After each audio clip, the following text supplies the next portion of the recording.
Hello, everyone. I'm Rebecca Skeele, and welcome. This is a video in the series that I've been doing called Sharing Our Blessings.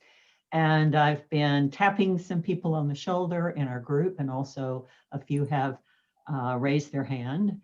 And we are exploring the calling, what I call the sacred calling. I believe many of us, probably maybe all of us, feel like what we do in the world, our expression, our job, our career, our practice is a calling. But I believe there's a calling before the calling. And that calling is to live from our essence. It is to discover what our essence is, because many of us it takes a while to do that because we've cluttered it up with all kinds of things that are not our essence. And though when we uncover it and begin to live from it, I believe that's the biggest fulfillment, the greatest fulfillment that we can have in a lifetime, is to fulfill ourselves through the expression of our essence in the world. And that's where, to me, then the calling comes to express ourselves through our art or our healing ability or our writing or our career or our expertise, etc. So I've been actually teaching a course on this for about 6 months. And I asked my guest today to, if she would share her experience of being in this course and what she's learned from focusing on the calling in her essence. So I'm going to let her introduce herself. Welcome, Lenka. Tell us where you are from and kind of what you've been doing in your life up until now. Well, first of all, thank you very much, Rebecca, for having me in your podcast or video. It's been, as always, a real pleasure. My name is Lenka Matthews. I live in the Czech Republic, in its capital, Prague.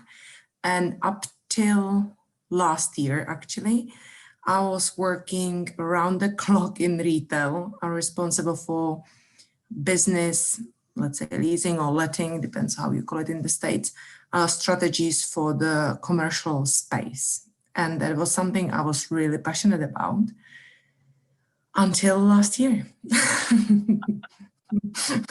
And then and then I would probably say that I reconnected with Rebecca, who I've been working since 2014, and my life has turned upside down. That's a good way of putting it. That's pretty. But we'll explore more about that. Well, I had to say that, Rebecca, because it's so true. Yeah, you can say it however you like. That's just fine. Well, I want to say a few words though about Lenka and what her career in retail.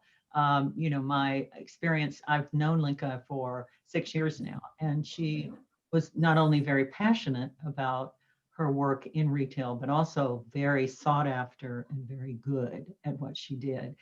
She lives in the Czech Republic, and the companies, corporations that she worked with, she'd fly all over. She was quite a jet setter, flew all over Europe.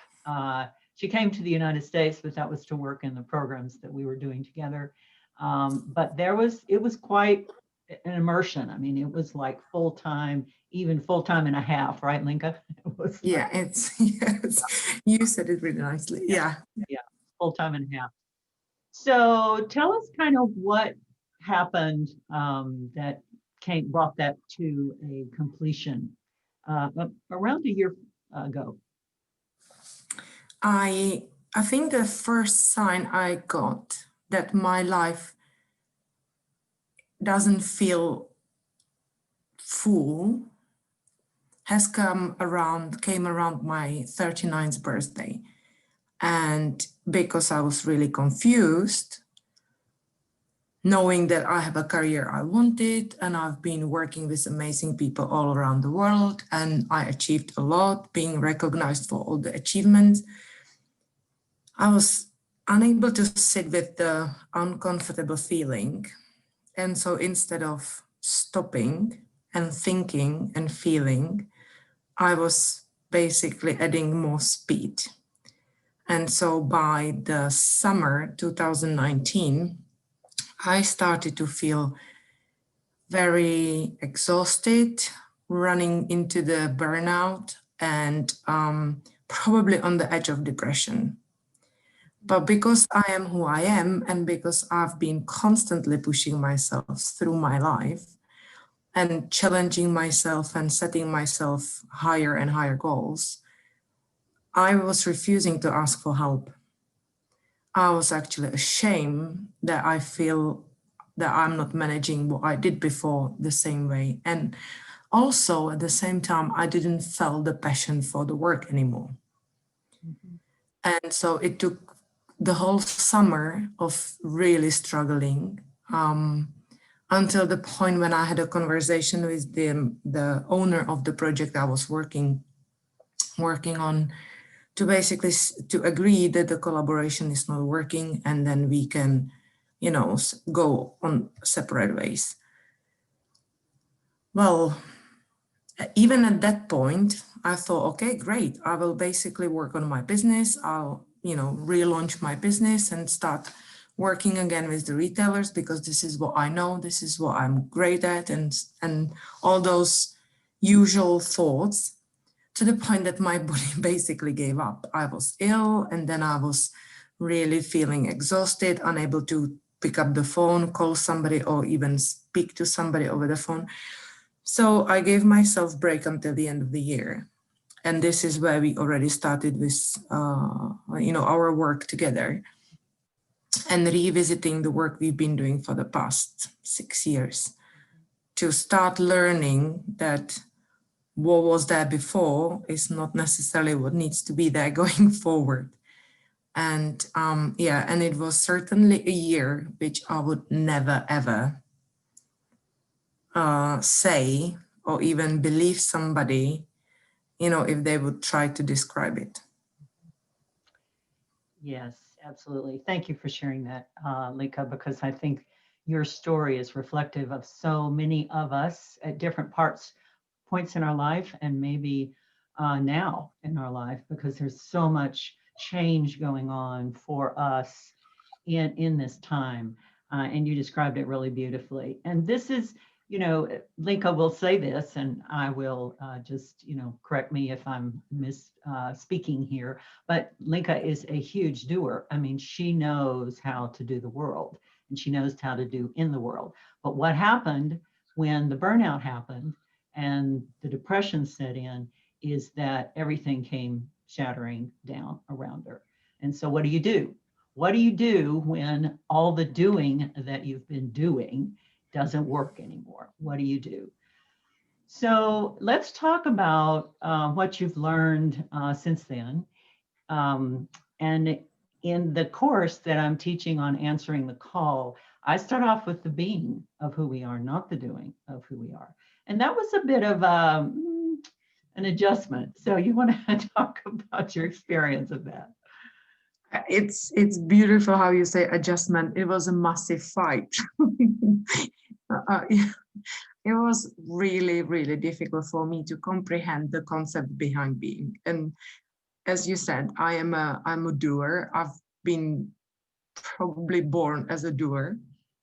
And having said that, when we met back in 2014, I knew that there is some kind of concept of being. And for the past 6 years, when I was still working in the corporate business and doing the work with you, the biggest struggle for me was that I was either a spiritual person and human being, or corporate and business person. I didn't know how to connect those two together. It just didn't make sense. Although my first sacred calling back in 2014 was really creating my own business that was already there, with a tagline to says no more business as usual. I thought, I can be the force in the best positive way to start changing the business from within. But the little I knew that I was still trying to change it with my doing and not knowing how to be. Really, I didn't know how to be. So when you started to teach us this year again, and as you say from time to time, like a, old broken record, repeating the teaching, it was still super hard. And I was in a massive resistance. I was challenging you. I was, really struggling with the whole process, if I may say, because I didn't know how to do it. And I still remember, and it makes me laugh now, when you said you need to be. And I asked questions. So how do I be? What do I do? How long do I have to do it for? so I still, it really makes me laugh, because it's like, okay, so I take the being and I'll transfer it into doing, and that's the way I'm going to be. But it didn't work. So, well, it did. It did learning around that, yeah.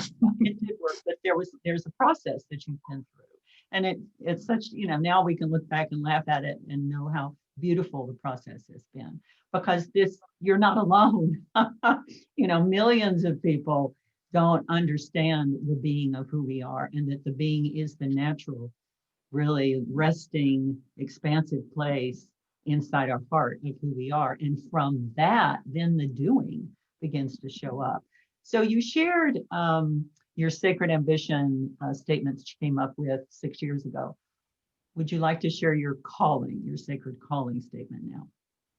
My sacred calling is courageous love beyond all borders. Courageous love. I am still learning the new expression of that calling. It's not in place yet. Well, but it's emergent, isn't it? It's emerging. It is emerging. So in this process, just so give you a little background, we start off with answering the call, and then we go into following the call, and then we go into all in and staying the course. And now we're into sharing our blessing. So this is part of what Lenka's doing, is she's now stepping out and sharing her blessing in a bigger way. So what have you learned? To share some of the learnings and the benefits, that you've discovered from shifting from, being always a doer first, but now we're a being, and then we go into the doing. So it's be, do, rather than do, be, kind of thing. So share some of your learnings and benefits that you have experienced. I think what is really a huge insight and big aha moment for me, that actually being is doing. And then if I do from my being, I'm actually more connected with who I am. And the things are actually, or situations or connections with people, it's actually happening more smoothly. With doing, I think that I have the tendency, I used to have the tendency, I would correct myself, to really, do everything to really like 300%. If I was set to a certain goal, I did all in my power and above to reach the goal. But, and that said, it was not necessarily in line with who I was. And this was causing a massive challenges, because sometimes when you are in corporate world and you are fulfilling, everybody else goals, pretending that are yours, actually believing at some point that they are yours, you are shutting down who you are. So my biggest insight also, as well as learning, the being process, was actually tapping into who I am as well. One of the other elements which really were, challenge for me, was the process of surrendering the process to the bigger forces and be patient and not being attached. And we've discussed that, and we've been through the teaching before, but I sometimes believe that, we can be taught many things, but until we are ready, we are not listening fully. So being and doing, and it's really massive for me. I can't tell you how much difference it made. Surrendering to the process and learning to be patient. And I think that one other thing I will mention, because I think that, you know, being really super authentic is, you know, I was always wanting to have evidence. I was struggling with all those concepts because I was waiting for a real proof that something is really happening. It's like, how do I know it's happening when I can't see that anywhere around me that it's actually happening? Because that's part of doing. When you do something, there's certain evidence. When you are being, well, where is the evidence? So I'm actually releasing myself from the expectations that then there needs to be evidence all the time. And more, I am in tune with who I am and listening from within. And then I suppose it really shows up from the external world. So that's another probably part of that is that, you know, instead of going from outside in, it's from inside out. Yes. Yes. And the evidence. I'm not saying it's easy and I'm not saying it's completed, but I think that I made a huge progress on that. That's okay. It's like we're all in a process. None of us have arrived. We're all in it.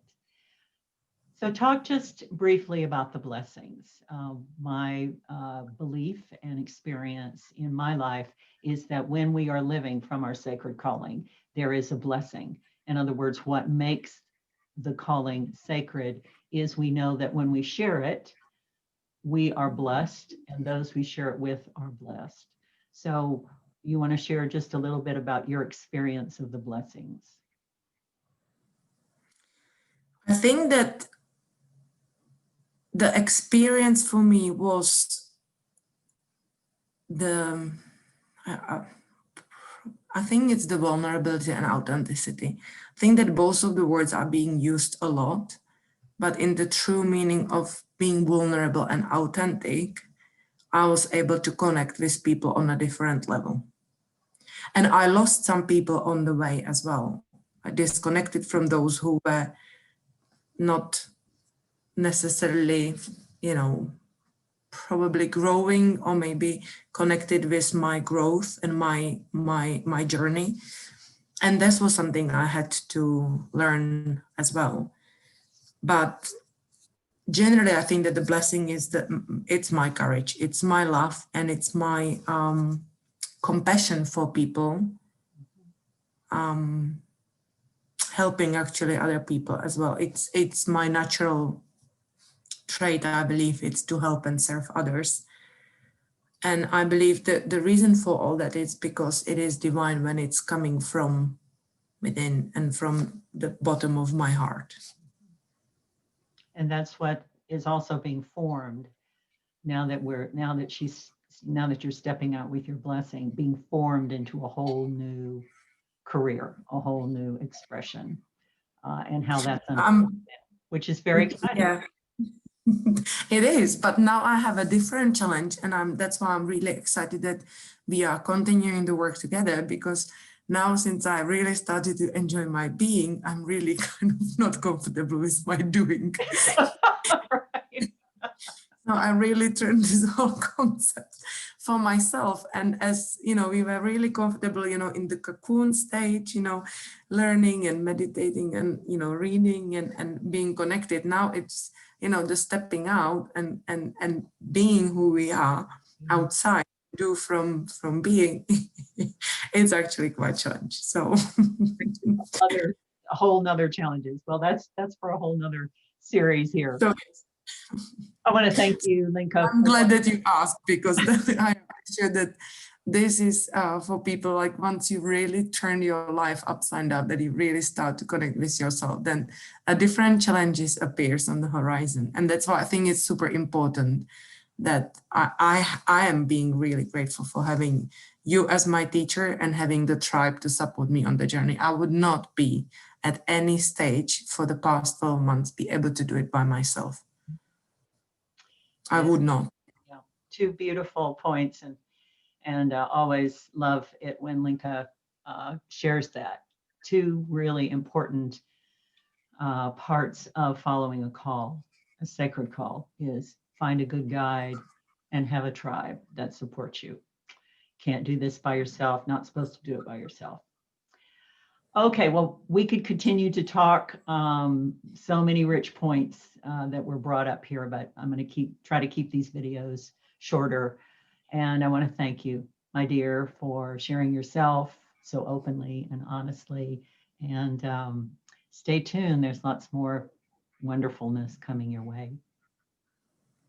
Thank you, Rebecca.